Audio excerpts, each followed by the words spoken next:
Assalamualaikum warahmatullahi wabarakatuh. Terima kasih, Anda telah kembali di channel YouTube kami. Saluran informasi yang mengkisahkan kisah-kisah Islami, serta kisah para ulama dan kekasih Allah. Kali ini, kami akan membawakan kisah-kisah tentang kedatangan malaikat ke bumi dalam wujud manusia. Seperti apakah kisahnya? Serta hal apakah yang membuat para malaikat turun ke bumi? Untuk mengetahui jawabannya, simak video kami kali ini hingga akhir.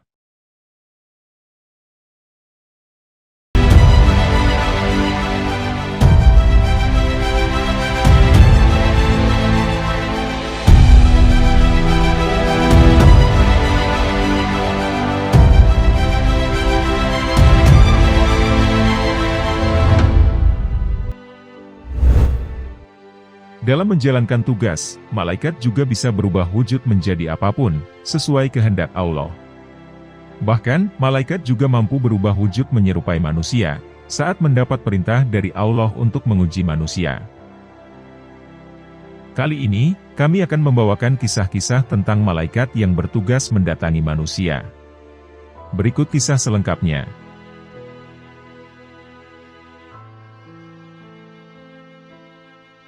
Menguji keikhlasan manusia. Terdapat kisah tentang 3 orang berpenyakit yang diuji Allah melalui malaikatnya.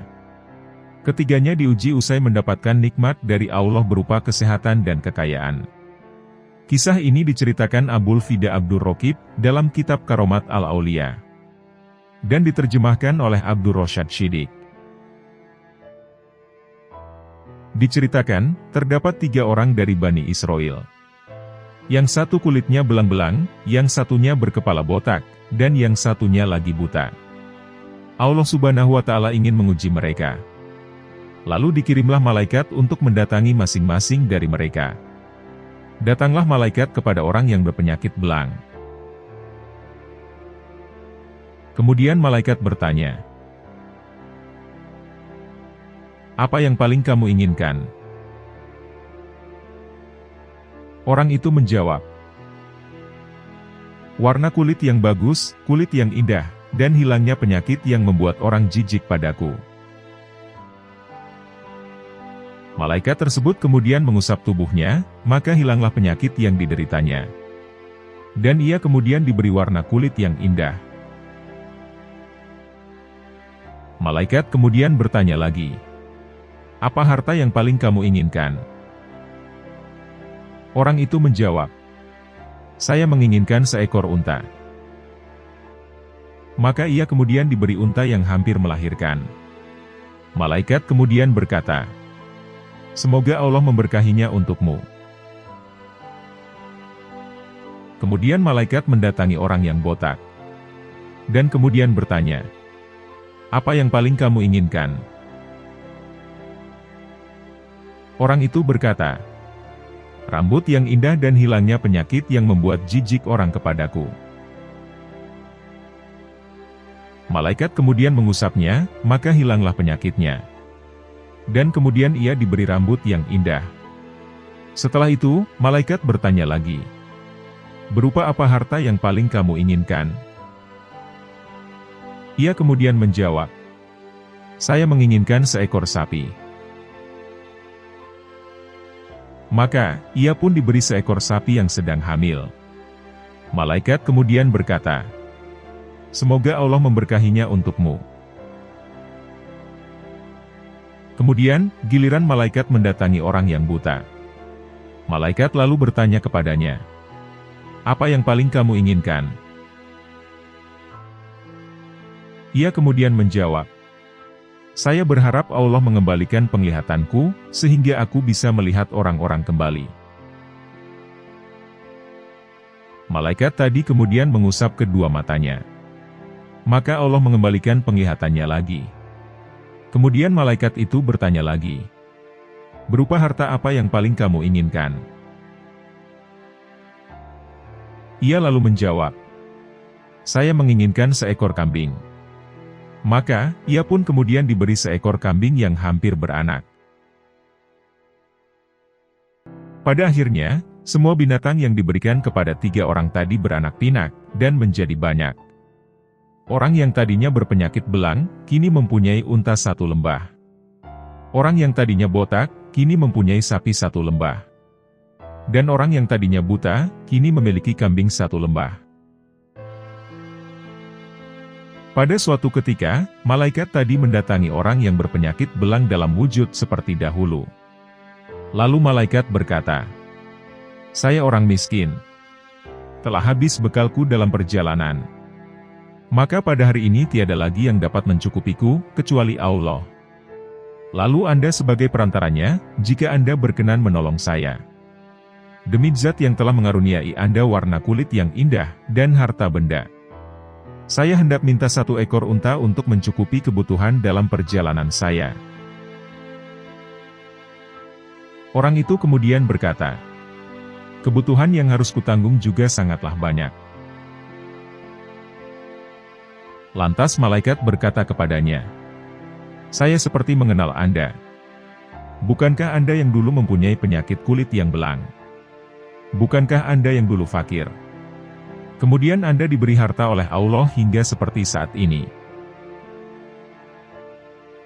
Orang itu berkata, "Aku mewarisi harta ini secara turun-temurun."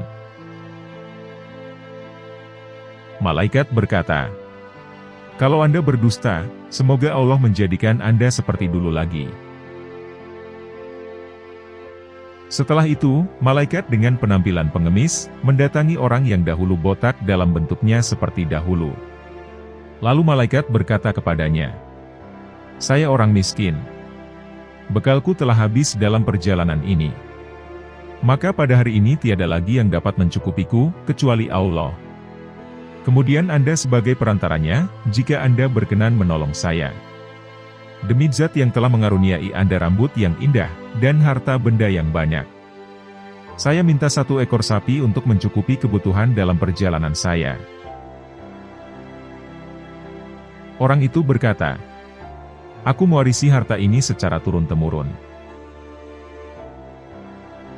Maka, malaikat berkata, "Jika Anda berdusta, semoga Allah menjadikan Anda seperti dulu lagi." Setelah itu, malaikat dengan penampilan pengemis, mendatangi orang yang dulunya buta dalam wujud seperti dahulu. "Saya orang miskin, bekalku telah habis dalam perjalanan ini. Maka pada hari ini tiada lagi yang dapat mencukupiku, kecuali Allah.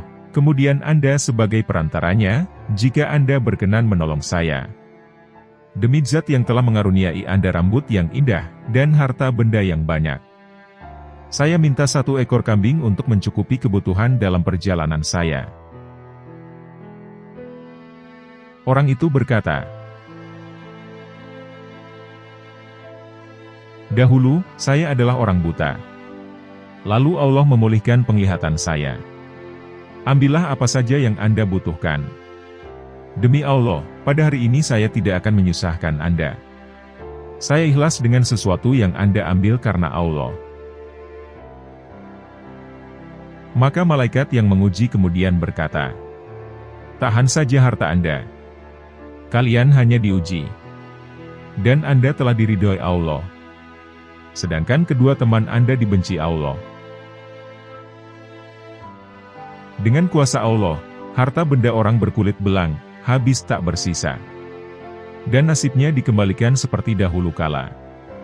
Begitu juga dengan orang berpenyakit botak, nasibnya juga sama seperti halnya orang berpenyakit belang. Sedangkan orang yang dahulu buta, kini hidupnya lebih baik. Hartanya selalu naungi keberkahan oleh Allah Subhanahu wa Ta'ala." Kisah malaikat yang menguji 3 orang ini, dinukil dari hadis riwayat Imam Bukhari dari Abu Hurairah radhiyallahu anhu. Imam Muslim juga meriwayatkan hadis serupa.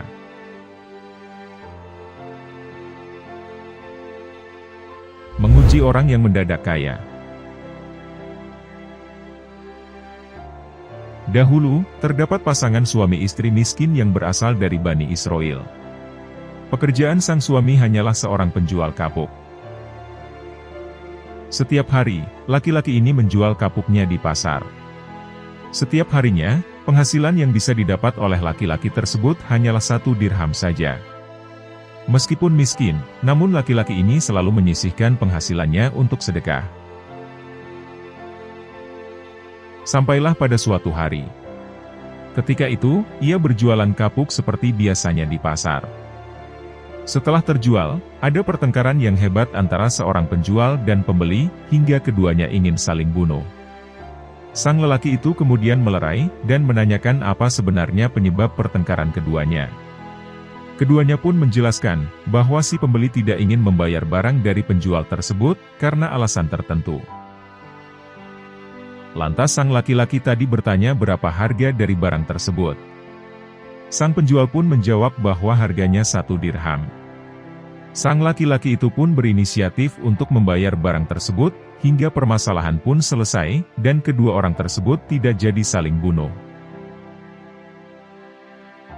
Karena penghasilan lelaki Bani Israel tersebut hanya 1 dirham, maka hari itu ia pulang tidak membawa apapun. Hal itu disebabkan, lantaran uangnya telah diberikan pada penjual di pasar tadi. Lelaki penjual kapuk itu kemudian menceritakan semua kejadian di pasar. Sang istri pun ikhlas dengan keputusan sang suami.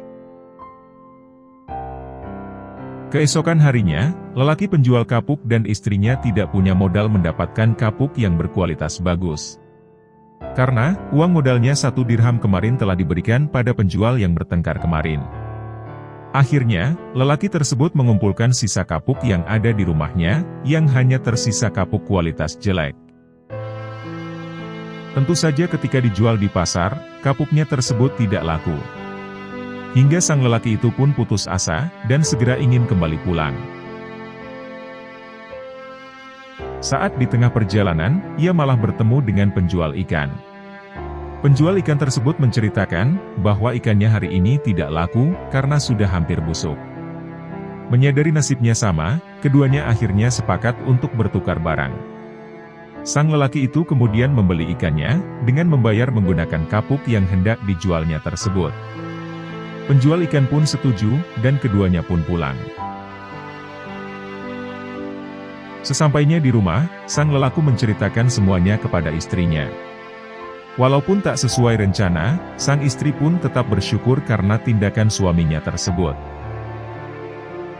Sang istri pun bergegas ke dapur untuk mengolah ikan tersebut, guna dijadikan lauk hari itu. Ketika membelah perut ikannya, tak disangka, terdapat mutiara di dalamnya. Sang istri kemudian menyuruh suaminya menjual ke pasar, barangkali hasilnya bisa mereka gunakan untuk membeli makanan. Sesampainya di pasar, lelaki itu langsung ke toko mutiara. Dia memperlihatkan mutiara di tangannya pada si penjual. Tanpa disangka, si penjual begitu terkejut melihat mutiara tersebut.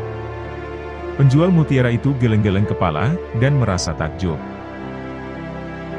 Mutiara ini hanya bisa aku hargai 40.000 dirham. Namun kamu bisa mendapatkan nilai yang lebih tinggi. Kalau kamu mau, silakan pergi ke toko seberang. Dia penjual permata yang lebih kaya dari saya. Ucap penjual permata.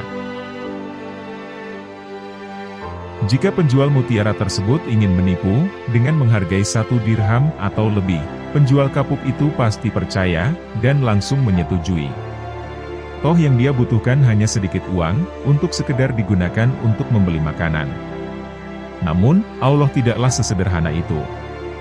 Sedekah 1 dirham yang dikeluarkan si penjual kapuk ingin Allah ganti dengan balasan yang lebih baik. Allah menjaga ketulusan dan sifat dermawan lelaki tersebut, dengan menunjukkan rizki yang besar padanya. Lelaki penjual kapuk kemudian mengikuti saran si penjual mutiara pertama. Kepada penjual mutiara kedua dia menunjukkan mutiara miliknya. Seperti penjual pertama, penjual mutiara kedua pun mengatakan hal yang sama. Penjual mutiara kedua kemudian menunjukkan toko perhiasan yang lebih kaya lagi. Di tempat toko perhiasan ketiga, sang pemilik berkata, "Mutiara ini sangat berharga. Ini didapat dari dasar laut, dan sangat sulit untuk menemukannya." Jelas penjual ketiga setelah memperhatikan mutiara dengan sangat jeli. "Namun aku hanya sanggup membelinya 120 dirham. Jika mau, kau bisa bawa ke penjual yang lebih kaya. Tunjuknya pada toko lebih kaya yang ada di sudut pasar. Karena merasa sudah lelah, lelaki penjual kapuk itu akhirnya memilih menjual mutiara itu toko perhiasan ketiga. Sang lelaki Bani Israel itu kemudian memutuskan untuk menjual permata dengan harga 120 dirham. Dengan membawa uang 120 dirham pada istrinya, dia sangat bersyukur atas nikmat besar yang diperoleh.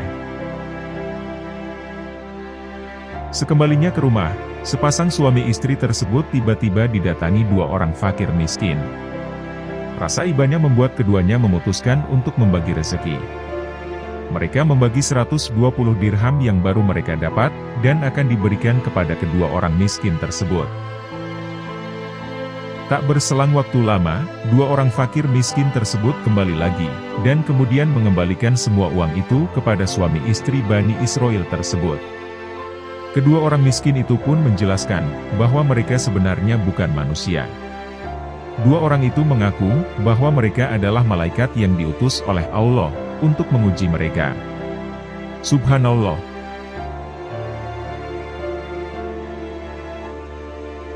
Asal-usul kisah sapi Al-Baqarah. Singkatnya, tersebutlah di kalangan Bani Israel seorang kaya raya. Tidak ada ahli waris selain dirinya. Dia mempunyai saudara sepupu yang fakir. Ketika orang kaya tersebut tidak lekas mati, maka saudara sepupu ini membunuhnya. Hal itu dilakukannya agar dia dapat mewarisi hartanya. Lalu sepupu itu membawa mayat saudaranya ke desa lain, lalu melemparkan di pelataran desa. Atas kondisi tersebut, kemudian dia berlagak hendak menuntut balas. Dia bersama orang-orang mendatangi Nabi Musa alaihissalam. Mereka kemudian memohon kepada Nabi Musa alaihissalam, agar berdoa kepada Allah subhanahu wa ta'ala. Mereka meminta kejelasan, supaya diberi keterangan mengenai siapa pembunuh orang tersebut. Kemudian Nabi Musa alaihissalam mendapat perintah dari Allah, yang memerintahkan mereka agar menyembelih seekor sapi. Dan ingatlah, ketika Musa berkata kepada kaumnya, sesungguhnya Allah menyuruh kamu menyembelih seekor sapi betina. Mereka berkata, apakah kamu hendak menjadikan kami buah ejekan? Quran Surat Al-Baqarah, ayat 67. Setelah mendapatkan wahyu tersebut, kaum Bani Israel kemudian berkata, apakah engkau mengejek kami, padahal kami hanya bertanya kepadamu mengenai orang yang terbunuh, dan engkau justru memerintahkan kami agar menyembelih sapi.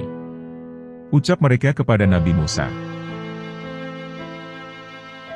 Lantas Nabi Musa alaihissalam menjawab, aku berlindung kepada Allah, agar tidak termasuk orang-orang yang bodoh. Quran Surat Al-Baqarah, ayat 67. Ketika orang-orang mengetahui, bahwa menyembelih sapi merupakan rencana dari Allah, maka mereka menanyakan ciri-ciri sapi tersebut kepada Nabi Musa alaihissalam. Ternyata, di balik kejadian tersebut ada hikmah besar. Yaitu, bahwa di kalangan Bani Israel terdapat orang saleh. Dia mempunyai anak laki-laki yang masih kecil, dan dia mempunyai anak sapi betina. Dia membawa anak sapi tersebut ke dalam hutan dan berkata, ya Allah, saya menitipkan anak sapi ini kepadamu untuk anakku, kelak jika dia dewasa. Selanjutnya, orang saleh ini meninggal dunia. Sehingga, anak sapi ini masih di hutan sampai bertahun-tahun. Anak sapi itu berlari setiap kali dilihat oleh orang. Ketika anak orang saleh tadi telah dewasa, dia menjadi anak yang berbakti kepada kedua orang tuanya. Dia membagi malamnya menjadi 3 bagian. Dia melaksanakan sholat dalam sepertiga malam, tidur dalam sepertiga malam, dan duduk di samping ibunya dalam sepertiga malam. Di pagi hari, dia mencari kayu bakar yang ditaruh di punggungnya. Lalu datang ke pasar untuk menjual kayunya, sesuai kehendak Allah subhanahu wa ta'ala. Kemudian dia menyedekahkan sepertiganya, memakan sepertiganya, dan memberikan sepertiganya kepada sang ibu. Pada suatu hari, sang ibu berkata kepadanya, Sesungguhnya ayahmu telah mewariskan anak sapi betina untukmu, yang dia titipkan kepada Allah Subhanahu wa Ta'ala di hutan ini. Maka berangkatlah.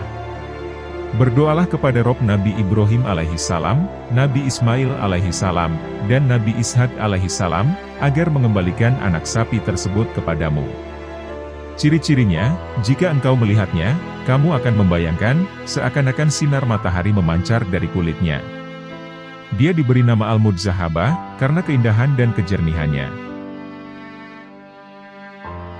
Setelah mendengarkan perkataan ibunya, kemudian anak tersebut memasuki hutan. Lalu dia melihat anak sapi sedang merumput, lantas dia memanggilnya dengan berkata,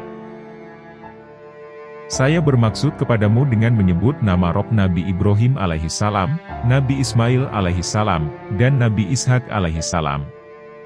Kontan sapi itu menengok ke arahnya dan berjalan mendekatinya, sehingga sapi tersebut berdiri di hadapannya. Anak tersebut lalu memegang lehernya, dan menuntunnya.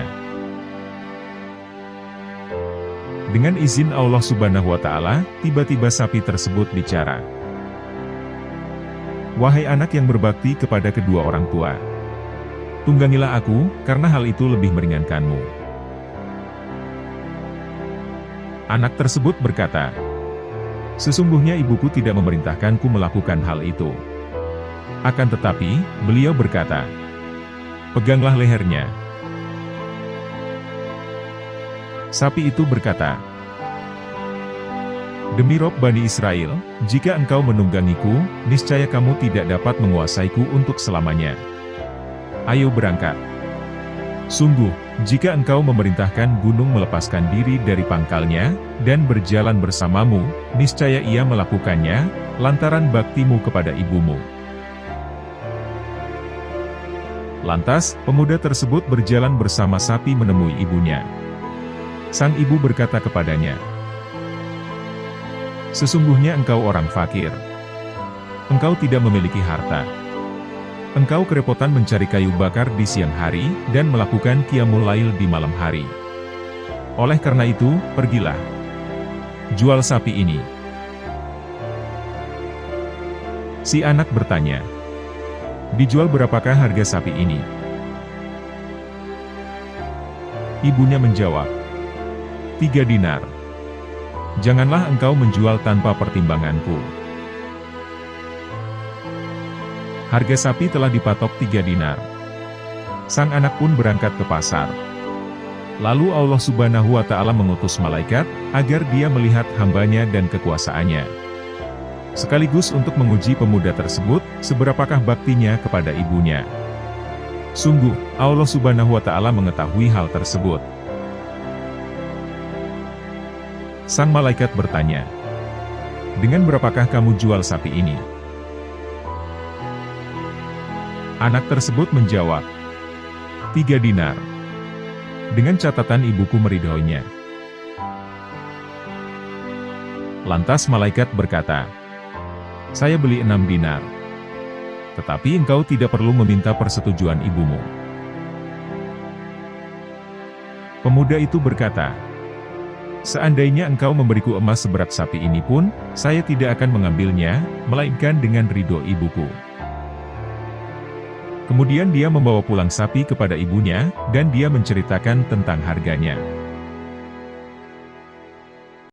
Lalu sang ibu berkata, "Kembali lagi.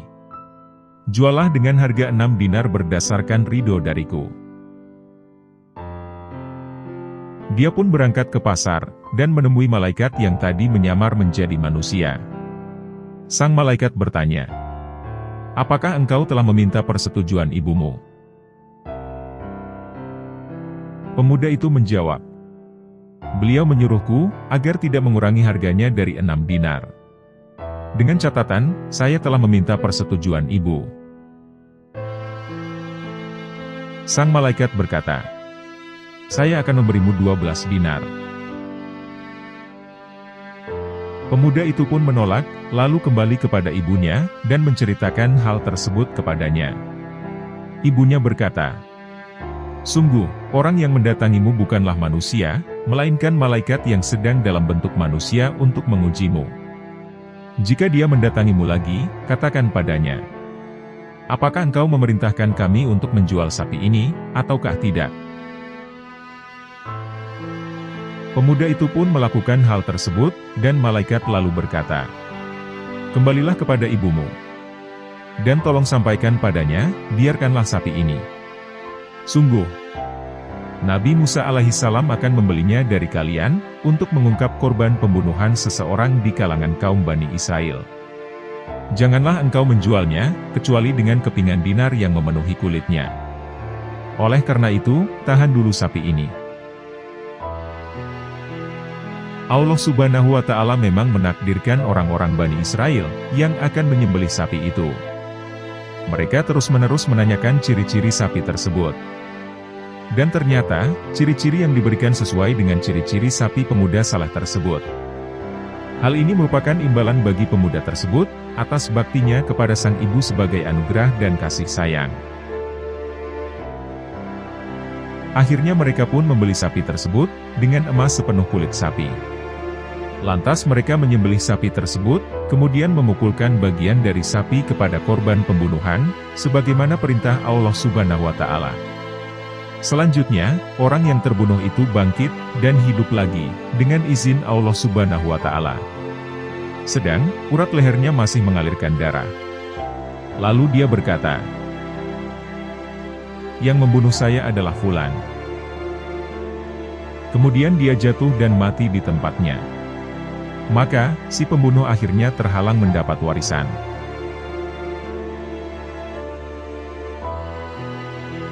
Malaikat pencabut nyawa. Kisah ini dijelaskan dalam kitab Uyun Al-Hikayat, karya Ibnul Jauzi. Pada masa dahulu, ada seorang yang telah mengumpulkan banyak harta, dan juga mempunyai keturunan yang banyak. Hal tersebut kemudian membuatnya merasa sangat kaya dan arogan. Orang itu kemudian berkata kepada keluarganya, "Kalian akan merasakan kehidupan yang sejahtera dalam waktu lama." Tiba-tiba ada malaikat pencabut nyawa yang datang kepadanya. Malaikat tersebut menyamar menjadi seorang pengemis. Kemudian malaikat mengetuk pintu rumah orang tersebut. Mendengar suara orang mengetuk pintu, si penjaga rumah pun datang untuk membukakan pintu, dan menemui orang tersebut. Dan setelah pintu dibuka, ada sosok pengemis miskin yang berkata, "Tolong panggilkan tuan pemilik rumah ini." Salah satu penjaga rumah yang menemuinya kemudian berkata, "Apakah layak tuan kami keluar rumah hanya untuk menemui pengemis sepertimu?" Malaikat pencabut nyawa yang menyamar menjadi orang miskin tersebut kemudian diam sejenak. Ketika pintu ditutup, dia kembali mengetuk pintu, dan kembali berkata seperti sebelumnya. Namun, kali ini dia menambahkan kalimatnya, "Beritahukan tuanmu, bahwa saya adalah malaikat pencabut nyawa." Mendengar ucapan seperti itu, tuan rumah pun langsung terduduk gelisah. Dia kemudian berkata kepada para penjaga rumahnya, "Berkatalah dengan lembut kepadanya." Namun, malaikat yang mendengar perkataan tuan rumah langsung menyahut, "Tidak perlu." Malaikat pun langsung masuk ke dalam rumah dan menemui orang yang memiliki rumah itu. Kepadanya, malaikat berkata, "Sekarang segeralah berwasiat kepada ahli warismu. Karena saya akan mencabut nyawamu, sebelum saya keluar rumah ini." Mendengar perkataan malaikat yang demikian, keluarganya pun berteriak histeris dan menangis. Sementara itu, tuan rumah segera berkata kepada orang-orang, "Bukalah kotak-kotak dan brankas itu. Dan buka juga tas penyimpan harta. Juga tempat penyimpanan emas dan perak." Orang-orang kemudian membuka seluruhnya. Setelah berbagai kotak tersebut dibuka, tuan rumah itu kemudian menghadap ke hartanya. Kemudian ia melaknatnya serta mencaci makinya. Dia berkata kepada harta-hartanya yang melimpah itu, dengan perkataan caci maki, "Terlaknatlah engkau harta. Engkaulah yang membuat diriku melupakan Tuhanku. Dan engkau yang membuatku lalai untuk beramal bagi akhiratku, sehingga ajalku tiba. Harta yang dilaknat oleh tuannya tersebut ternyata tiba-tiba membalas dengan suara, "Jangan mencaci makiku. Bukankah engkau orang yang hina di mata manusia, kemudian saya mengangkat derajatmu? Bukankah engkau melihat bagaimana pengaruhku padamu? Sehingga, engkau bisa masuk dalam lingkaran pergaulan para raja. Sedangkan, orang-orang soleh tidak bisa masuk di dalamnya. Bukankah denganku engkau bisa meminang anak-anak raja dan bangsawan? Dan engkau pun diterima mereka. Sementara, orang-orang soleh meminang perempuan yang sama, tapi mereka tolak. Bukankah engkau yang menggunakanku untuk membiayai berhala dan orang-orang kejam? Dan saya pun tidak menolak perintahmu. Dan jika engkau menggunakanku untuk membiayai perjuangan di jalan Allah, saya pun tidak akan menolakmu. Namun, engkau pada hari ini lebih tercela dari saya. Karena saya dan engkau diciptakan dari tanah. Maka, barang siapa yang memilih berbuat baik, dia pun mendapatkan kebaikan. Sedangkan, bagi mereka yang berbuat jahat, maka dia akan mendapatkan celaka. Begitulah sikap harta jika dia bisa berbicara. Ia akan membuka semua perilaku manusia dalam memanfaatkan hartanya. Apakah itu untuk kebaikan atau untuk kemanfaatan? Apakah digunakan untuk mencari kebahagiaan dunia saja, atau untuk mencari kebahagiaan dunia akhirat? Sangat mencintai harta memang sudah menjadi sifat kebanyakan manusia. Mereka yang sangat mencintai harta benda mereka, mengira bahwa hanya hartalah yang akan dapat menyelamatkan dirinya. Sebab, dengan harta yang melimpah, seseorang akan merasa dipandang berhasil hidupnya. Dengan harta, semua keinginannya dapat dipenuhi. Dengan harta, ia menjadi didekati oleh banyak orang, serta mendapat status sosial di tengah masyarakat. Dan hal itu semua tentu membuat manusia menjadi sombong, dan meremehkan orang lain yang ada di bawahnya. Harta secara hakiki tidak akan menyelamatkan diri seseorang. Dan bahkan, dapat membahayakan terhadap pemiliknya, jika tidak dipergunakan secara benar. Sebagaimana kisah yang terjadi pada orang kaya raya tadi. Oleh sebab itulah, yang harus dilakukan bukanlah bagaimana harta yang dimilikinya menjadi bertambah banyak. Namun, yang harus dilakukan adalah, bagaimana memanfaatkan harta yang dipunya untuk sesuatu yang benar menurut agama. Supaya harta kita menjadi berkah sekaligus terus bertambah. Karena, kebaikan dan kemanfaatan hidup bukan ada pada banyaknya harta yang melimpah. Akan tetapi, kebaikan hidup terletak pada kepedulian dan rasa hormat kepada sesama manusia, dan makhluk Tuhan lainnya.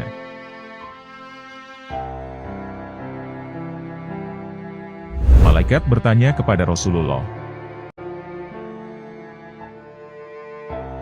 Dalam sebuah hadis, Malaikat Jibril datang dengan menyamar sebagai manusia, dan bertanya kepada Rasulullah Shallallahu Alaihi Wasallam. Sang malaikat saat itu bertanya mengenai iman, Islam dan ihsan. Hadis tersebut bersumber dari hadis yang diriwayatkan oleh Imam Muslim. Rangkaian tiga hal ini juga dijelaskan oleh Imam Al-Ghazali melalui kitabnya.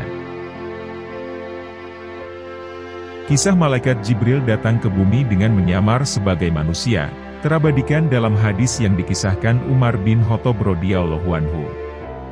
Ia berkata, ketika kami berada di majelis bersama Rasulullah Shallallahu Alaihi Wasallam pada suatu hari, tiba-tiba tampak di depan kami seorang laki-laki yang berpakaian serba putih.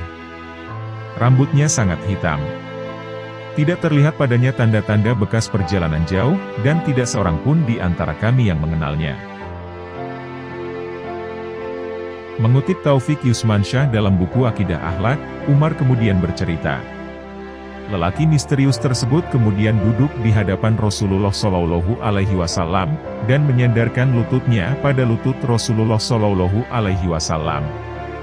Lalu ia juga meletakkan tangannya di atas paha Rasulullah Shallallahu Alaihi Wasallam. Kemudian lelaki itu berkata, "Wahai Muhammad, beritahukan kepadaku tentang Islam."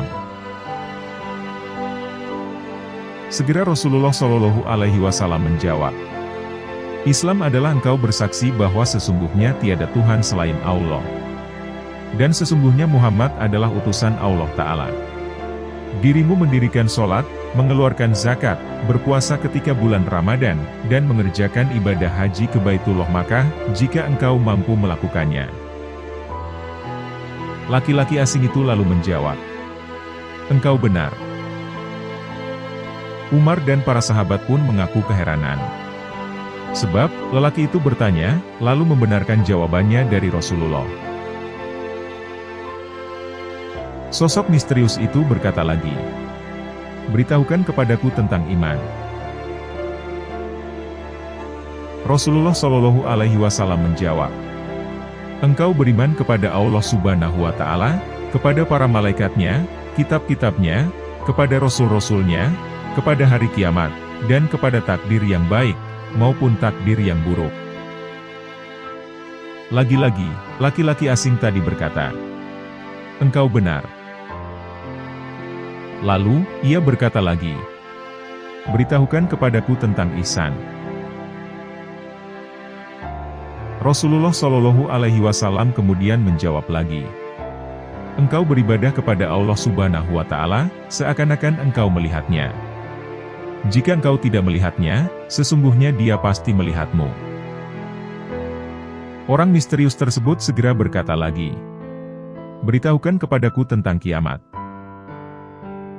Rasulullah Shallallahu Alaihi Wasallam menjawab, orang yang ditanya itu tidak lebih tahu dari yang bertanya. Namun, lelaki itu malah bertanya lagi, "Beritahukan kepadaku mengenai tanda-tandanya." Rasulullah Shallallahu Alaihi Wasallam menjawab, "Jika hamba perempuan telah melahirkan tuan putrinya, atau majikannya. Jika engkau melihat orang-orang yang tidak beralas kaki, tidak berbaju, miskin dan penggembala kambing, berlomba-lombalah mendirikan bangunan." Kemudian pergilah sang lelaki misterius tersebut. Sebaliknya, Umar memilih tetap tinggal. Beberapa lama kemudian, Rasulullah Shallallahu Alaihi Wasallam berkata kepada Umar, "Wahai Umar, tahukah engkau, siapa yang bertanya itu?" Umar menjawab, "Allah Ta'ala dan Rasulnya lebih mengetahui." Rasulullah Shallallahu Alaihi Wasallam lalu menjelaskan, "Ia adalah malaikat Jibril. Dia datang untuk mengajarkan tentang agama kepadamu." Hadis riwayat Muslim.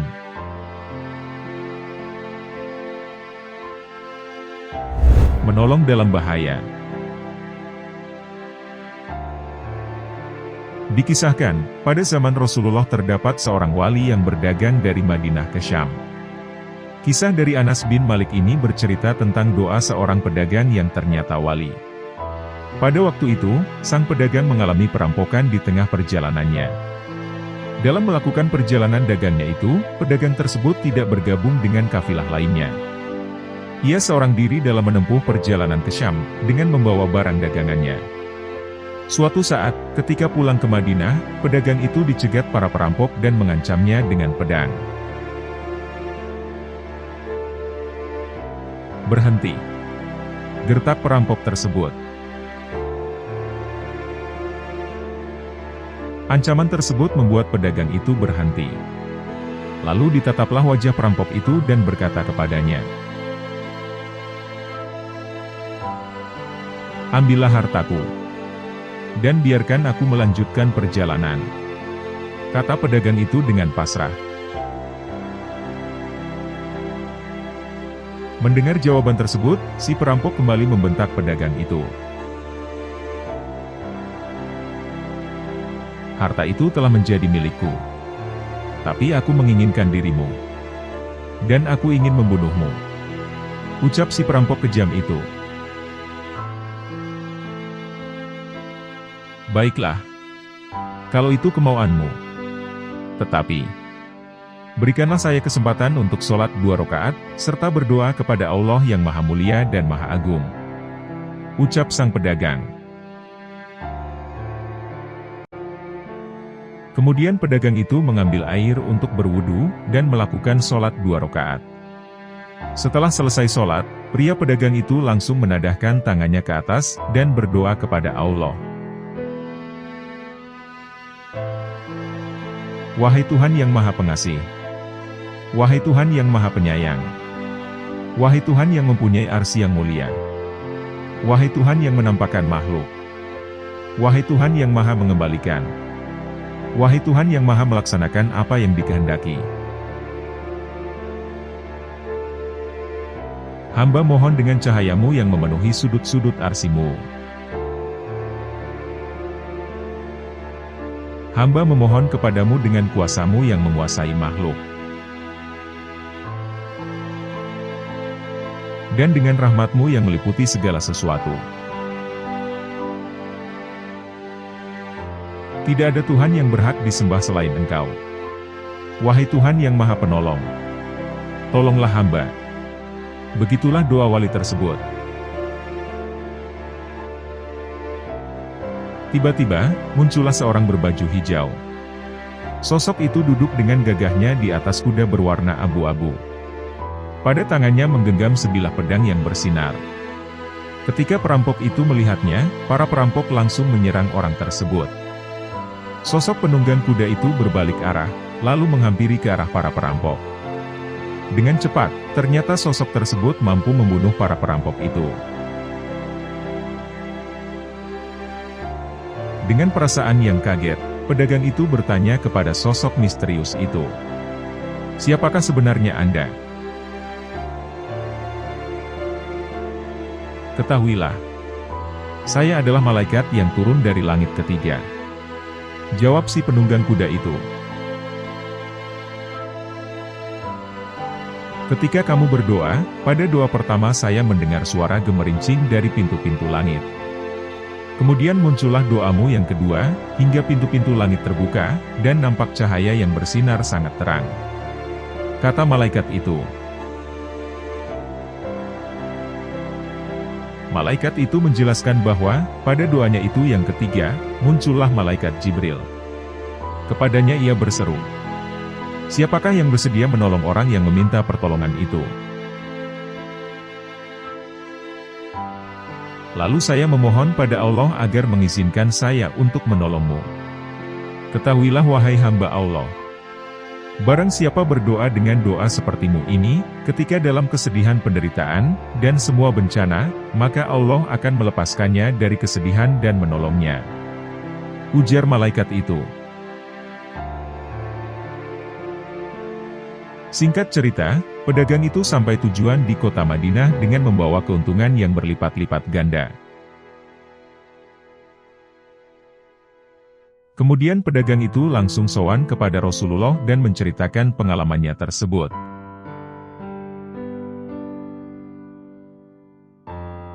Didatangi malaikat setiap hari. Imron bin Husain adalah salah seorang sahabat Nabi Muhammad, qodhi, serta periwayat hadis. Nama lengkapnya adalah Imron bin Husain, bin Ubaid, bin Khalaf al-Huzai. Ia dan ayahnya, Husain bin Ubaid, mereka masuk Islam pada tahun terjadinya Perang Khaybar, pada tahun 629 Masehi. Umar bin Khattab saat menjadi khalifah menunjuk Imron bin Husain sebagai qodhi, sekaligus pengajar agama bagi penduduk Bashrah. Dan sejak saat itulah, ia menetap di sana hingga wafat. Di Bashrah, Imron bin Husain mengajarkan agama dan meriwayatkan hadis pada banyak ulama tabi'in, termasuk di antaranya Ibnu Sirin. Pada masa terjadinya perselisihan kekuasaan antara Ali bin Abi Thalib dan Muawiyah bin Abi Sufyan, Imron bin Husain bersikap tidak memihak. Dan ia menganjurkan masyarakat agar juga bersikap demikian. Imron bin Husain wafat di Bashrah pada tahun 52 Hijriyah, atau pada tahun 673 Masehi. Sebagai kekasih Allah, Imron bin Husain juga pernah dianugerahi sebuah karomah dari Allah Subhanahu wa Ta'ala. Ia adalah salah satu sahabat Nabi Muhammad SAW yang mendapat karomah berupa dikunjungi malaikat setiap hari. Hal tersebut terjadi karena keinginan Imron bertemu malaikat, dan Allah Ta'ala kemudian mengabulkan keinginan Imron. Dikabarkan bahwa Imron mengidap penyakit aneh selama 30 tahun. Selama itu, ia tidak pernah mengeluh, apalagi keluar dari mulutnya kata-kata rintihan. Ia tidak pernah berhenti untuk selalu beribadah kepada Allah. Imron menderita penyakit istisqo, semacam penyakit busung air selama 30 tahun. Penyakit tersebut hanya bisa disembuhkan dengan cara menempelkan besi panas ke tubuhnya. Tetapi Imron menolak diobati dengan cara seperti itu. 2 tahun sebelum meninggal, baru ia mau diobati. Al-Mutarif yang saat itu berada di dekatnya, ditanya oleh Imron. Apakah engkau merasa bahwa malaikat sedang mendoakanku? Apakah engkau tahu, ketika besi panas aku tempelkan, dia berhenti mendoakanku? Al-Mutarif kemudian bertanya, di bagian kepala atau kaki, malaikat yang datang mendoakan Anda? Dijawab oleh Imron, di dekat kepalaku. Al-Mutarif berkata, aku tidak melihatmu akan meninggal dunia, sehingga penyakit yang kamu derita akan sembuh seperti sedia kala. Tidak lama setelah itu, ia bertanya lagi, apakah engkau merasa malaikat sedang mendoakanku lagi? Keinginan Imron untuk bisa bertemu malaikat akhirnya terwujud. Ketika ia sakit, setiap hari para malaikat datang menjenguknya, dan mengucapkan salam kepadanya, serta mendoakannya. Karena itulah, ketika ia diberi saran agar mengobati penyakitnya, ia justru menolaknya, dan baru menerima saran tersebut 2 tahun sebelum meninggal dunia. Sebelum meninggal, Imron sempat berwasiat kepada keluarganya, agar menyegerakan pemakamannya. La juga berwasiat, agar mengikat tempat tidurnya dengan sorban. Dan ketika keluarganya telah kembali dari pemakamannya, La berpesan untuk menyembelih hewan, dan mengadakan jamuan kepada orang-orang. Khusus untuk para keluarganya ia berwasiat. Siapapun di antara kalian yang berteriak menangisi kematianku, maka tidak ada warisan baginya. Demikian kisah dari Imron bin Husain yang bertemu malaikat setiap hari.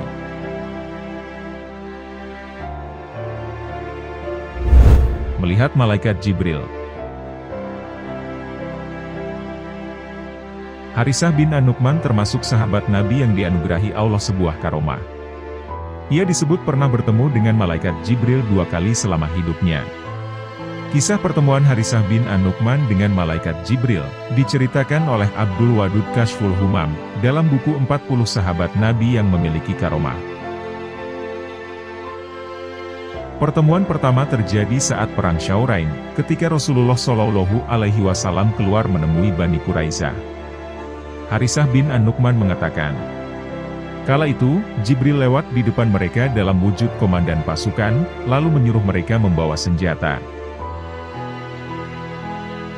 Kemudian, Harisah bin An-Nu'man menceritakan bertemu dengan Jibril untuk yang kedua kalinya. Peristiwa yang kedua itu terjadi pada saat penguburan para jenazah, ketika ia dan rombongannya kembali dari Perang Hunain. Harisah bin An-Nu'man menyebut, saat itu melihat Jibril berbincang-bincang dengan Rasulullah SAW. Sehingga, ia tidak mengucapkan salam. Malaikat Jibril lalu bertanya kepada Rasulullah, siapa dia wahai Muhammad? Rasulullah SAW menjawab, dia adalah Harisah bin An-Nu'man. Malaikat Jibril lalu berkata, dia termasuk 100 orang yang sabar pada saat Perang Hunain, yang rezekinya ditanggung Allah di surga. Seandainya ia mengucapkan salam, maka aku pasti akan menjawabnya. Kisah perjumpaan Harisah bin An-Nu'man dengan malaikat Jibril ini juga terdapat dalam Ashab Haula ar-Rasul, karya Mahmud al-Misri. Sementara itu, menurut kesaksian Abdullah bin Abbas, sebagaimana diceritakan Yusuf bin Abdul Barri, dalam kitab Al-Istiab fi Asma al-Ashab. Harisah bin An-Nu'man melihat malaikat Jibril pertama kali, saat ia lewat di depan Rasulullah Shallallahu Alaihi Wasallam, yang saat itu sedang bercakap-cakap dengan Jibril. Karena Harisah bin An-Nu'man tidak mengucapkan salam, Jibril lantas bertanya, "Kenapa ia tidak mengucapkan salam?" Maka, Rasulullah Shallallahu Alaihi Wasallam bertanya kepada Harisah bin An-Nu'man, "Kenapa tadi engkau tidak mengucapkan salam?" Harisah bin An-Nu'man kemudian menjawab, "Saya lewat, saat engkau sedang berbincang-bincang dengan seseorang. Dan saya tidak mau mengganggunya." Rasulullah Shallallahu Alaihi Wasallam bertanya, "Apakah engkau tadi melihat seseorang?" Harisah bin An-Nu'man menjawab, "Benar ya Rasul, saya melihatnya." Kemudian, Rasulullah Shallallahu Alaihi Wasallam bersabda, "Dia adalah Jibril." Setelah itu, Jibril kemudian berkata, "Seandainya ia mengucapkan salam, maka aku akan menjawab salamnya. Dia termasuk samanin." Rasulullah Shallallahu Alaihi Wasallam kemudian bertanya, "Apakah yang engkau maksud dengan samanin?" Malaikat Jibril menjawab, "Pada saat orang-orang sedang melarikan diri, ada 80 orang yang tetap sabar bersamamu. Rezeki mereka dan anak-anak mereka ditanggung oleh Allah di surga." Rasulullah Shallallahu Alaihi Wasallam kemudian memberitahu Harisah bin An-Nu'man tentang apa yang disampaikan Jibril tadi.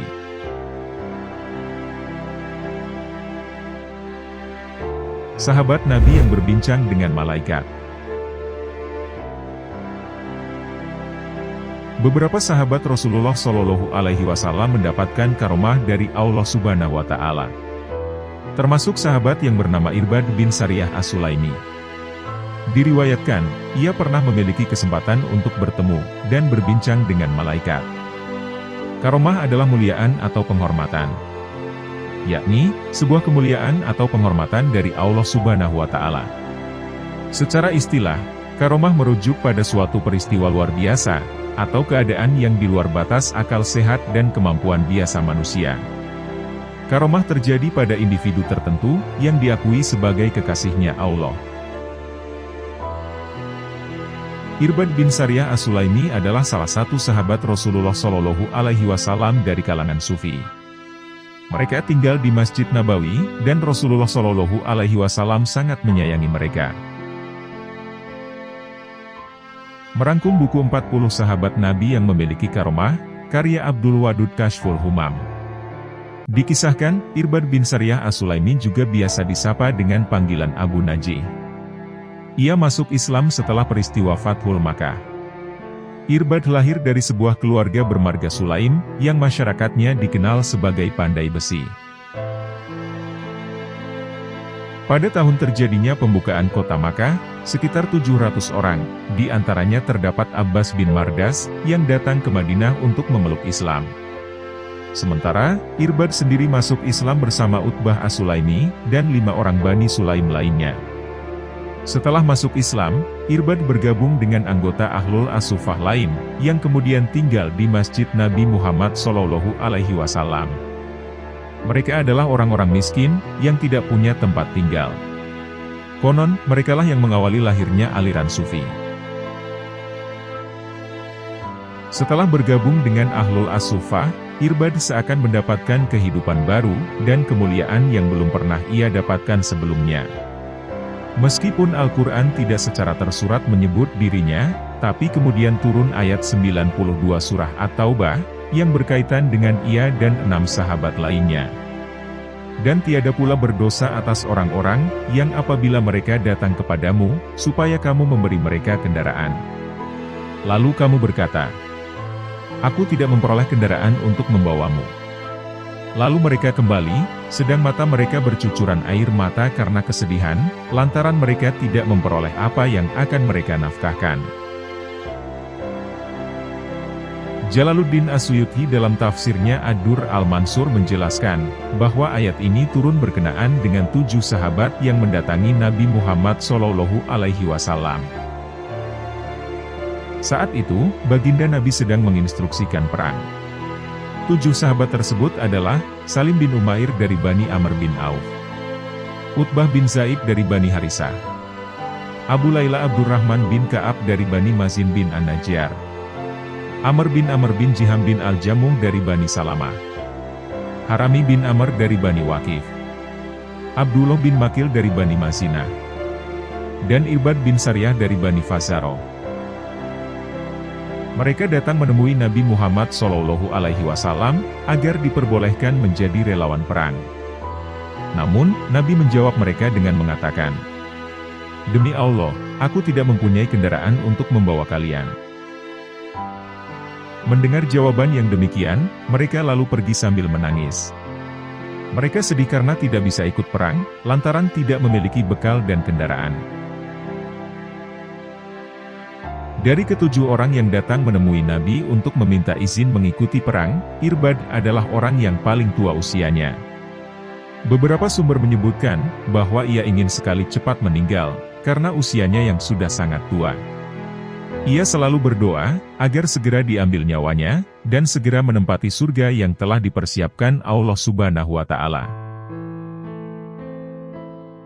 Setiap selesai sholat, ia selalu istiqomah berdoa, "Ya Allah, usiaku sudah sangat tua, dan tulangku juga sudah mulai keropos, maka cabutlah nyawaku." Suatu hari, ketika Irbad sedang berada di sebuah masjid untuk sholat, lalu ia berdoa. Tiba-tiba, ada seorang pemuda berwajah tampan dengan mengenakan kopiah berwarna hijau. Pemuda itu kemudian mengomentari doanya. "Doa apakah yang sedang Anda ucapkan?"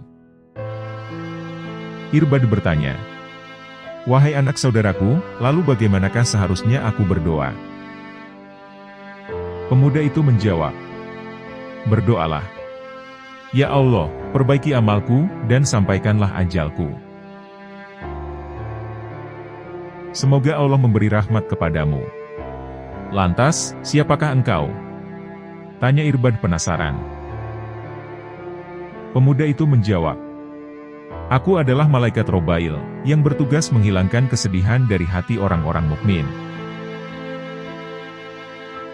Setelah itu, Irbad menoleh ke arah suara pemuda tadi, namun ia tidak lagi melihat siapapun ada di sana.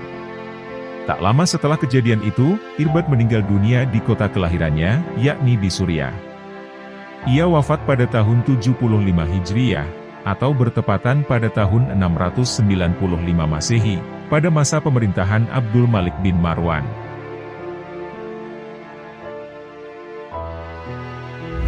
Malaikat turun saat Perang Badar.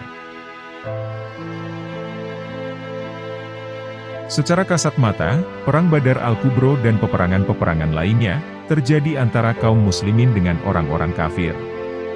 Sesungguhnya tidak ada yang menginginkan terjadinya peperangan, apalagi dalam barisan kaum muslimin. Mereka melakukan ini karena Allah Ta'ala memerintahkannya. Dan terkait perintah Allah Ta'ala ini, tiada alasan untuk mengelak, meski diri tidak menyukainya. Itulah di antara makna terbaik dari kata taat. Namun, jika melihat lebih mendalam, sejatinya ada pertarungan lain yang terjadi dalam peperangan Badar. Bukan saja antara kaum muslimin dengan orang-orang kafir, tetapi juga antara malaikat yang mulia dengan iblis nan terlaknat. Dan rupanya, pertempuran yang tidak bisa diindra ini jauh lebih dahsyat dari pertempuran yang terlihat. Pada saat peperangan itu, Allah Ta'ala menurunkan ribuan malaikat untuk menolong kaum muslimin. Ini merupakan satu di antara sekian banyak janji-janji Allah Ta'ala, sebagaimana disebutkan dalam banyak ayat Al-Quran yang mulia. Abdullah bin Abbas mengatakan, bahwasannya malaikat Jibril menyertakan 500 malaikat di salah satu sayapnya. Kemudian malaikat Mikail menyertainya, dengan membawa 500 pasukan malaikat di sayapnya yang lain. Ketika perang hendak berkecamuk, setan yang mewujud dalam sosok bernama Suraqah bin Malik berkata secara lantang, guna menyemangati orang-orang kafir. Ia berkata, "Tiada satu kaum pun yang mengalahkan kalian pada hari ini. Sungguh, aku akan menjadi pelindung bagi kalian." Rupanya, kalimat motivasi itu hanyalah bualan. Pasalnya, Saat menyaksikan malaikat Jibril dan pasukannya, setan dan seluruh bala tentara laknatnya kabur tanpa permisi. "Kemanakah kalian akan pergi?" tanya seseorang kepada setan yang mewujud dalam sosok Suraqah bin Malik. Dengan ketakutan dan cemas yang menyeruak, setan yang berwujud Suraqah menjawab, "Sungguh, aku berlepas diri dari kalian semua. Aku bisa melihat apa yang tidak bisa kalian saksikan." Setan tersebut kemudian kabur, setelah sebelumnya ia berteriak menyemangati. Mereka bergegas pergi, setelah sebelumnya meniupkan bualan kepada pasukan-pasukannya dari kalangan jin dan manusia. Lantas, bagaimana kita bisa mengetahui bahwa sosok Suraqah bin Malik dalam Perang Badar adalah setan? Menurut Syekh Ibnu Muflih Al-Maqdisi, ketika berita kaburnya itu didengar oleh Suraqah bin Malik, ia langsung membantahnya. Suraqah berkata, "Aku baru mendengar berita kepergian kalian untuk berperang, setelah kalian telah kalah." Artinya, Suraqah sama sekali tidak terlibat sedikit pun dalam Perang Badar. Sebelum dimulainya Perang Badar, Rasulullah Shallallahu Alaihi Wasallam berdoa, dan memohon bantuan pada Allah Subhanahu Wa Ta'ala. Beliau memohon akan kemenangan, hingga pada akhirnya dalam riwayat Muhammad bin Ishaqi menyebutkan, Rasulullah Shallallahu Alaihi Wasallam bersabda, "Bergembiralah wahai Abu Bakar, telah datang pertolongan Allah Subhanahu Wa Ta'ala kepadamu." Inilah Jibril yang datang sambil memegang tali kekang kuda yang ditungganginya, ia berjalan di atas gulungan-gulungan debu. Dengan bantuan para malaikat, para muslim pun berperang. Dalam riwayat Ibnu Sa'ad, dari Ikrimah, dia berucap, "Pada saat itu, ada kepala orang musyrik yang terkulai, yang tak diketahui siapa yang melakukannya. Ada juga tangan yang terputus, juga tanpa diketahui siapa yang melakukannya." Peperangan besar ini terjadi dalam 2 jam, yang berakhir kemenangan pada pasukan muslim. Mereka berhasil meruntuhkan pertahanan kaum Quraisy, hingga mereka mundur, dan menyerah. Setelah 6 tahun berakhirnya Perang Badar, para muslim berhasil menyebarkan ajaran Islam di Makkah dengan damai, tanpa adanya gangguan dari kaum Quraisy. Perang besar Badar ini pun disebut dalam surah Ali Imran, ayat 123 hingga 126. "Sungguh, Allah benar-benar telah menolong kamu dalam Perang Badar. Padahal, kamu pada saat itu adalah orang-orang lemah. Oleh karena itu, bertakwalah kepada Allah, agar kamu bersyukur." Quran Surat Ali Imran, ayat 123. Perang Badar ini memiliki nilai penting dalam ajaran Islam. Peristiwa ini menggambarkan, bagaimana rasa tunduk dan berserah diri kepada Allah Subhanahu Wa Ta'ala, dapat memberikan bantuan tiada tara kepada hambanya. Malaikat turun mengirim wahyu pertama. Wahyu yang pertama kali turun adalah Quran Surat Al-Alaq, ayat 1 hingga 5. Ayat ini diturunkan dan diterima oleh Rasulullah Shallallahu Alaihi Wasallam, saat beliau sedang beribadah di Gua Hiro, yang letaknya terletak sejauh 5 km dari kota Makkah. Wahyu ini turun pada 17 Ramadan 610 Masehi. Peristiwa agung inilah yang kemudian disebut sebagai Malam Nuzulul Quran. Dengan diturunkannya wahyu pertama ini, menandakan sebuah peristiwa yang memulai peradaban Islam.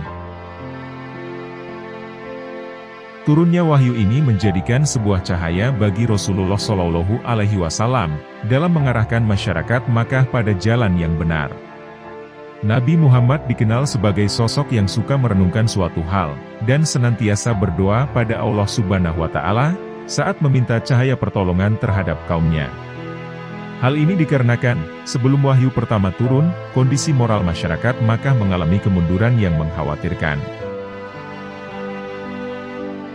Ummul Mukminin radhiyallahu anha berkata, "Permulaan wahyu yang diterima oleh Rasulullah adalah arwiyah as-solikhah, atau mimpi yang baik dalam tidur. Biasanya mimpi yang dilihatnya itu jelas, bagai cuaca pagi. Kemudian beliau jadi senang menyendiri di Gua Hiro untuk bertahanuts, atau menyepi. Beliau bertahanut, beribadah di sana beberapa malam, dan tak pulang ke rumah istrinya. Untuk itu, beliau melakukan persiapan dengan membawa bekal. Kemudian beliau pulang kepada Khadijah, dan dibawanya pula perbekalan untuk keperluan itu. Sehingga, datanglah kepada beliau al-haq, yakni kebenaran wahyu, pada waktu beliau berada di Gua Hiro. Maka datanglah kepada beliau malaikat Jibril dengan berkata, "Bacalah." Kemudian Nabi Muhammad menjawab, "Aku tidak bisa membaca." Kemudian Nabi bercerita, "Lalu malaikat itu menarikku, dan memelukku erat-erat, sehingga aku kesulitan. Kemudian ia melepaskanku dan berkata lagi, 'Bacalah.' Dan aku menjawab, 'Aku tidak bisa membaca.' Aku lalu ditarik dan dipeluknya kembali kuat-kuat, hingga habislah tenagaku. Seraya melepaskanku, ia berkata lagi, 'Bacalah.' Aku kembali menjawab, 'Aku tidak bisa membaca.' Kemudian untuk ketiga kalinya, ia menarik dan memelukku sekuat-kuatnya, lalu seraya melepaskanku ia berkata, sebagaimana yang terdapat pada surah Al-Alaq ayat 1 hingga 5. Bacalah. Dengan menyebut nama Tuhanmu yang menciptakan. Dia telah menciptakan manusia dari segumpal darah. Bacalah. Dan Tuhanmulah yang Maha Pemurah, yang mengajar manusia dengan perantaran kolam, atau pena. Dia mengajar kepada manusia, apa yang tidak diketahuinya. Quran Surat Al-Alaq, ayat 1 hingga 5. Karena hal itu, Rasulullah Shallallahu Alaihi Wasallam pulang ke rumah Khadijah dengan penuh ketakutan, bahkan hingga tubuhnya bergetar. Beliau berkata pada Khadijah, "Selimutilah aku." Segeralah si Khadijah menyelimuti Rasulullah, hingga hilang rasa takut itu. Setelahnya, Rasulullah menceritakan apa saja yang dialaminya kepada Khadijah. Beliau kemudian berkata, "Sesungguhnya aku mencemaskan diriku." Mendengarnya, Khadijah kemudian membalas, "Sama sekali tidak. Demi Allah, Allah selamanya tak akan menghina engkau. Sesungguhnya engkaulah yang selalu menyambung persaudaraan, menanggung orang yang kesusahan, mengusahakan apa yang dibutuhkan, menghormati tamu, dan membantu derita orang akan kebenaran." Lalu, Khadijah mengajak Rasulullah Shallallahu Alaihi Wasallam menemui anak dari pamannya, yang bernama Warokoh bin Naufal bin Asad. Warokoh merupakan seorang Nasrani. Ia ahli dalam bahasa Ibrani, bahkan menulis sejumlah kitab dan Injil dalam bahasa Ibrani, walau ia buta dan sudah tua. Sesampainya di sana, Khadijah meminta Rasulullah bercerita pada Warokoh, akan kejadian yang dialaminya di Gua Hiro. Kemudian Warokoh menjelaskan, itu adalah Namus, atau Jibril, yang diutus Allah pada Musa. Mudah-mudahan aku masih hidup, di saat engkau diusir kaummu. Rasulullah kembali bertanya, apakah mereka akan mengusirku? Warokoh menjawab, ya. Sebab, setiap orang yang membawa seperti apa yang engkau bawa, pasti nantinya akan dimusuhi orang. Jadi, kelak engkau akan mengalami masa-masa seperti itu. Dan jika aku masih hidup, aku pasti akan menolongmu sekuat tenagaku. Tak berselang lama setelah pertemuan itu, Warokoh kemudian meninggal dunia. Selanjutnya, Nabi Muhammad menerima wahyu secara berkelanjutan selama kurang lebih 23 tahun. Hal itu sebagai tanda dimulainya peradaban umat manusia, khususnya dalam ajaran Islam. Dari kisah satu ini, terlihat jelas bagaimana sifat teladan Rasulullah yang dikisahkan. Bagaimana beliau begitu peduli pada kondisi dan nasib para umatnya. Sehingga, beliau selalu bermunajat, berdoa memohon petunjuk kepada Allah Subhanahu wa Ta'ala.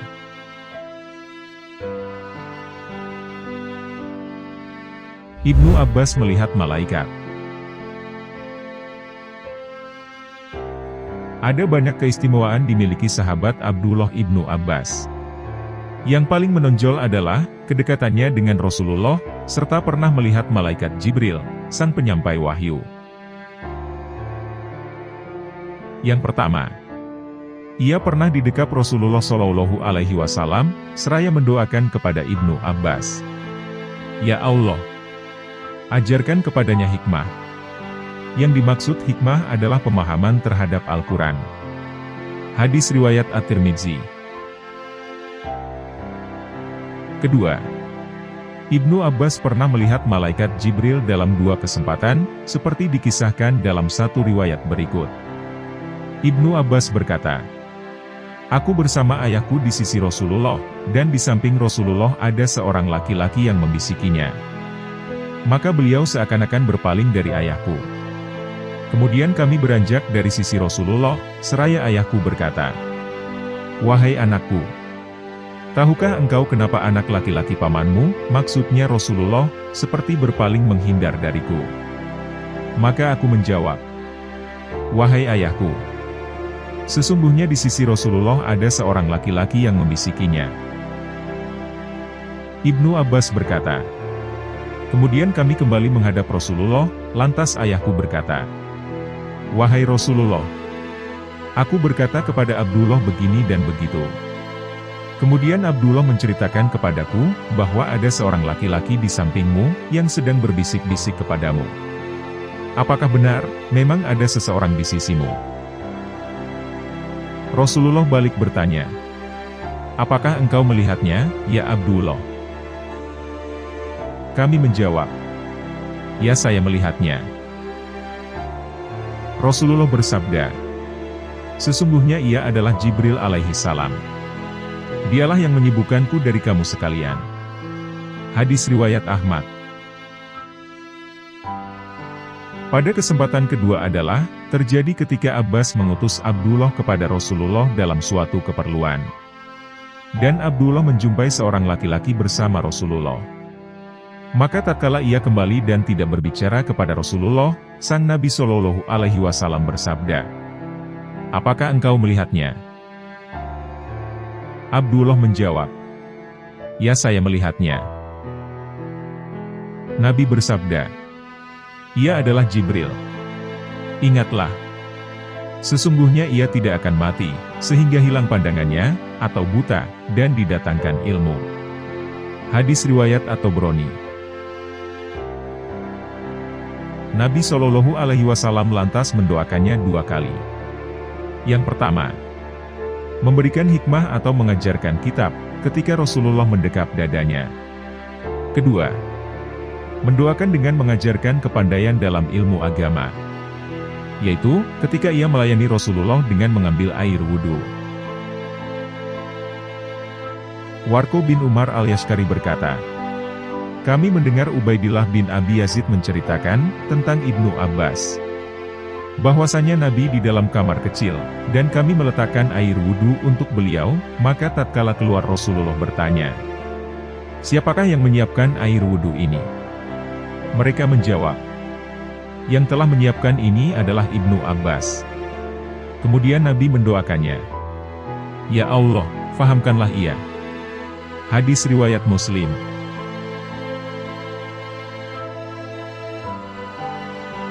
Menyamar sebagai sahabat Nabi.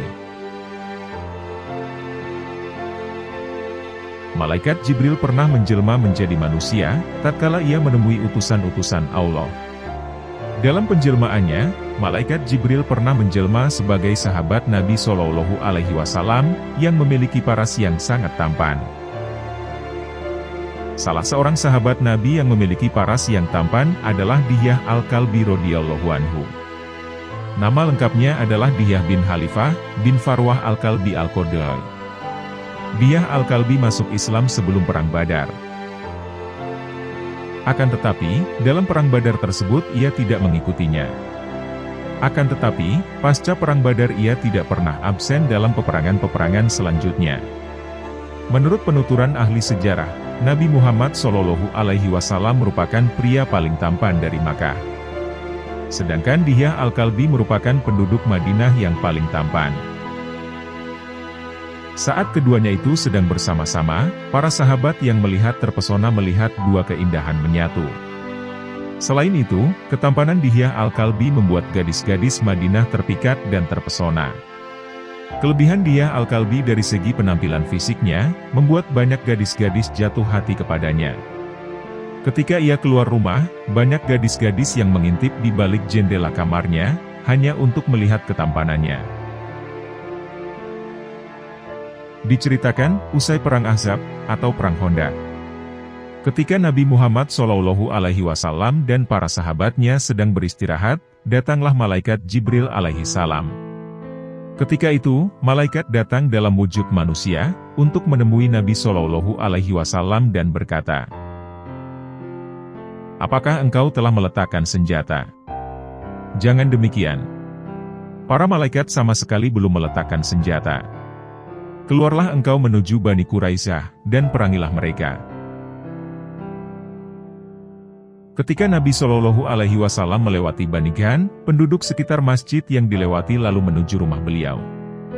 Beliau bertanya, tentang siapa yang baru saja lewat. Dan mereka pun berkata, "Telah melewati kami Dihyah bin Kalbi."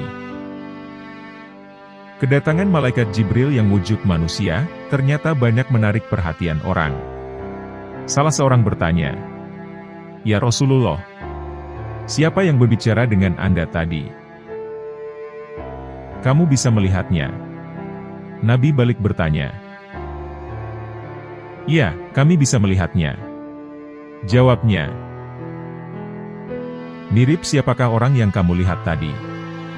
Rasulullah kembali bertanya, "Ia mirip Dihyah Al-Kalbi," jawabnya. Rasulullah lalu menjelaskan, bahwa yang sebenarnya ialah malaikat Jibril yang turun membawa perintah, agar beliau segera berangkat ke perkampungan Bani Quraisyah. Dalam riwayat lain disebutkan, saat itu Nabi SAW sedang bersama istri beliau, yakni Ummu Salamah radhiyallahu anha. Saat itu, malaikat Jibril datang kepada Nabi SAW dalam wujud manusia. Setelah malaikat Jibril berlalu, Nabi SAW bertanya kepada istrinya itu, tentang siapa tamu yang baru datang. Kemudian Ummu Salamah menjawab, "Dia adalah komandan tentara, Dihyah." Nabi SAW lalu tersenyum, dan menjelaskan, bahwa tamu tersebut adalah malaikat Jibril alaihi salam. Dalam hadis lain juga dijelaskan, perihal kemiripan malaikat Jibril dengan Dihyah Al-Kalbi. Dari Jabir radhiyallahu anhu, bahwa Rasulullah SAW bersabda, "Telah diperlihatkan kepadaku para nabi, maka aku melihat Musa adalah seorang laki-laki yang kuat, seakan-akan dia adalah lelaki dari kaum Syanwah. Dan aku melihat Isa bin Maryam. Dan yang paling mirip dengannya di antara yang pernah aku ketahui adalah Urwah bin Mas'ud. Dan aku melihat Ibrahim. Dan yang paling mirip dengannya di antara yang pernah aku lihat ialah sahabat kalian, yaitu diri beliau sendiri. Dan aku pun melihat Jibril. Dan yang paling mirip dengannya di antara yang pernah aku lihat adalah Dihyah Al-Kalbi." Hadis riwayat Muslim. Berdasarkan keterangan tadi, kisah tentang malaikat Jibril yang menjelma menjadi Dihyah Al-Kalbi tersebut bukan cerita rekaan belaka.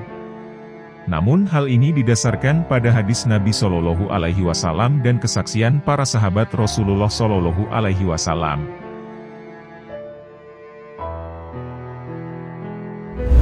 Karomah Usaid bin Hudayr.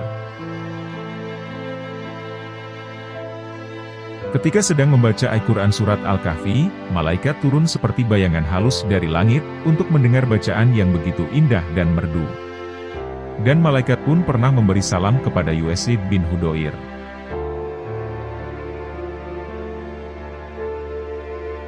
Bertemu malaikat Israel di depan Ka'bah. Subhanallah. Terdapat kisah nyata mengenai seorang wali Allah asal Indonesia, yang telah bertemu malaikat Israel.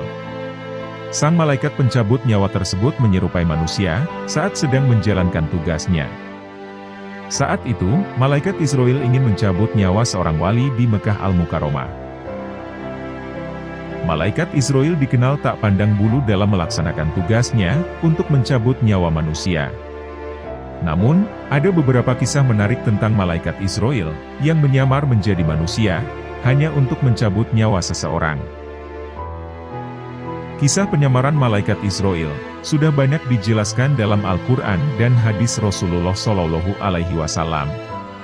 Saat hendak mencabut nyawa Rasulullah Shallallahu Alaihi Wasallam, malaikat Israel terlebih dulu menyamar menjadi manusia untuk meminta izin menjalankan tugasnya.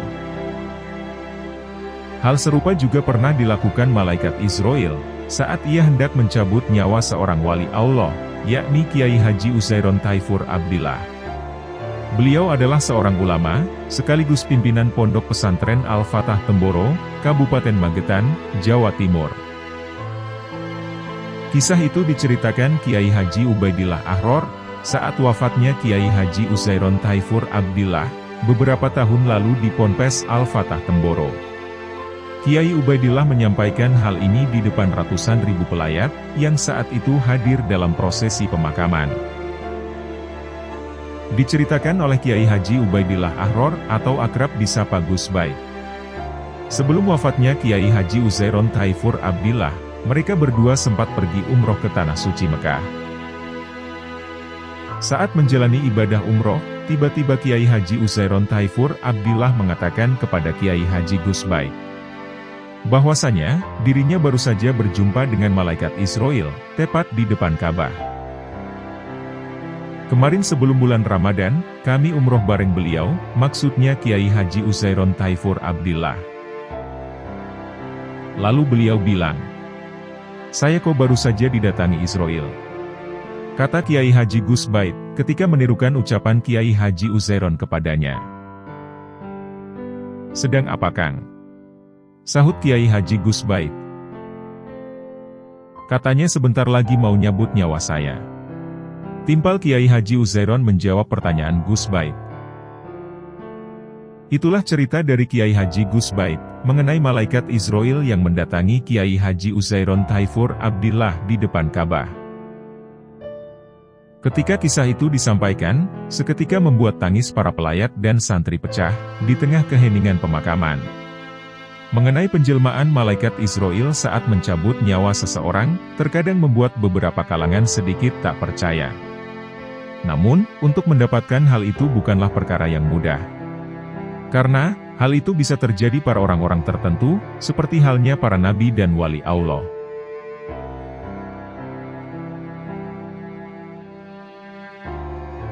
Mempercayai keberadaan malaikat adalah salah satu dari rukun iman. Sebagai seorang yang mukmin, diwajibkan baginya untuk mempercayai keberadaan malaikat Allah. Malaikat adalah makhluk yang diciptakan Allah dari nur atau cahaya, yang wujudnya bersifat gaib. Malaikat merupakan salah satu makhluk ciptaan oleh Allah, yang memiliki tugas-tugas khusus dalam melaksanakan perintahnya. Dalam Islam, malaikat dianggap sebagai makhluk yang sangat mulia, dan memiliki kedudukan yang tinggi di sisi Allah Subhanahu wa Ta'ala. Malaikat merupakan makhluk yang sangat berbeda dengan manusia dan jin. Malaikat tidak memiliki kehendak bebas seperti manusia dan jin. Sehingga, mereka akan selalu taat pada perintah Allah Subhanahu wa Ta'ala, dan dia tidak pernah melakukan kesalahan. Malaikat juga tidak memiliki kemampuan untuk melakukan dosa. Sehingga, mereka selalu melakukan tugas-tugasnya dengan sempurna. Tugas utama malaikat adalah untuk melakukan perintah Allah Subhanahu wa Ta'ala dan mengatur segala urusan di alam semesta. Malaikat juga menjadi perantara antara manusia dan Allah Subhanahu wa Ta'ala, yakni dengan membawa doa dan permohonan manusia kepada Allah Ta'ala. Selain itu, malaikat juga bertugas sebagai pelayan-pelayan Allah dalam menjaga alam semesta dan memberikan petunjuk kepada manusia. Dalam Al-Quran, terdapat beberapa jenis malaikat yang disebutkan. Dan sebagai seorang muslim, kita diwajibkan untuk mengetahui 10 malaikat Allah. Adapun di antaranya adalah malaikat Jibril, malaikat Mikail, malaikat Israfil, malaikat Israel, malaikat Munkar, Malaikat Nangkir, Malaikat Rokib, Malaikat Atid, Malaikat Malik, dan Malaikat Ridwan. Malaikat Jibril bertugas untuk menyampaikan wahyu dan perintah Allah kepada para nabi dan rasul. Malaikat Mikail bertugas untuk mengatur urusan rezeki dan kesejahteraan manusia. Malaikat Israfil bertugas untuk meniup sangkakala pada saat kiamat tiba. Malaikat Israil bertugas untuk memisahkan nyawa manusia dari jasadnya pada saat kematian suatu makhluk. Malaikat Mungkar dan Nangkir bertugas untuk menanyai ruh yang telah meninggal di alam kubur terkait imannya. Malaikat Rokib bertugas untuk mencatat amal baik suatu makhluk. Malaikat Atid bertugas untuk mencatat amal buruk suatu makhluk. Malaikat Malik bertugas untuk menjaga pintu neraka. Malaikat Ridwan bertugas untuk menjaga pintu surga. Selain itu, terdapat pula jenis malaikat-malaikat lain yang mempunyai tugas yang berbeda. Seperti, Malaikat Zabaniyah yang bertugas menyiksa di neraka. Malaikat Hafun yang bertugas melingkari arsy dan bertasbih. Malaikat Jundalah yang bertugas menolong Nabi dalam peperangan. Dan masih banyak lagi jenis malaikat-malaikat Allah yang belum kita ketahui. Meskipun malaikat merupakan makhluk gaib yang tidak dapat dilihat oleh manusia, namun dalam beberapa kejadian tertentu malaikat dapat menampakkan diri dalam bentuk manusia. Hal ini terjadi pada beberapa nabi dan rasul, seperti pada Nabi Ibrahim dan Nabi Musa. Dalam Islam, malaikat dianggap sebagai makhluk yang sangat mulia dan dihormati. Oleh karena itu, umat muslim diajarkan untuk selalu mengagungkan malaikat, dan berdoa kepada Allah dengan menyebut nama malaikat. Umat muslim juga diajarkan untuk selalu mengikuti perintah Allah, dan berusaha untuk meneladani sifat-sifat mulia yang dimiliki oleh malaikat. Seperti, kesucian, kejujuran, dan ketaatannya kepada Allah Subhanahu wa Ta'ala. Dalam kesimpulannya, malaikat merupakan makhluk gaib yang sangat mulia dan memiliki tugas khusus dalam mengatur alam semesta. Demikianlah pembahasan kisah kedatangan para malaikat ke bumi yang menyamar menjadi manusia. Semoga kita dapat meneladani, serta mengambil hikmah dari kisah-kisah ini. Dan semoga dengan apa yang telah kami sampaikan, dapat menambah ketakwaan kita kepada Allah Subhanahu wa Ta'ala. Wallahu a'lam bishawab. Terima kasih telah menonton. Jangan lupa klik tombol subscribe, like, komen, dan share, sebagai bentuk dukungan terhadap channel kami.